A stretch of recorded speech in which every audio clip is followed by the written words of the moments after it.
So I just did a loan for someone who has 1,000 DTI. Yep, 1,000 DTI. I know you're thinking how, but for real, like DTIs are only supposed to go up to like 55. How do I get a loan with 1,000 DTI? Well, it's a DSCR loan for investors. So DSCR loans can be one of the best type of loans for people buying investment properties because we don't have to verify their income. We don't have to verify the open credit lines that they have and what that creates to their debt to income ratio. And we don't have to verify what other homes that they own could do to their debt to income ratio. With a DSCR loan, what we are looking at is, can the property rent for what the mortgage will be?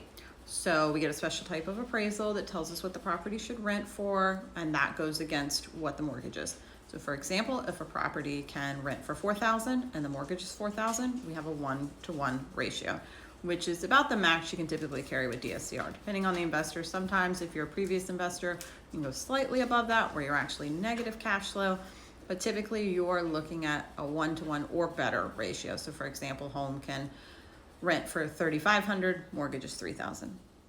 So DSCR loans are not looking at what your income is. It's not looking at what debts that you're currently carrying. It's not looking at how many homes that you own. It's looking at, is your credit score good? Do you have at least 15 to 20% down? And can this property rent for what you're gonna have to pay for it? So I had a client who has multiple properties. DTI would be 1,000%, literally, with all of the properties that she currently owns that are being used as rentals. But beautiful thing with a DSCR loan, I don't have to look at any of that. As long as the property can rent for what they're going to have to pay for it, and they've got the minimum down payment, it's theirs. Buyers also do not have to have been a previous investor to be able to use a DSCR loan. Some investors will require it, not all of them though. It does have to be a rental property though, short-term or long-term, but it does have to be a non-primary investment property. So this is great for my self-employed borrowers who are investors and looking to purchase homes, because again, going through the taxes, trying to figure out the income the traditional way, it is a real pain. But a DSCR loan, again, rent versus mortgage. So it definitely helps out in those situations. Downsides are the interest rates. Interest rates will always be higher on DSCR loans. Again, they're giving you a loan without knowing if you have any income.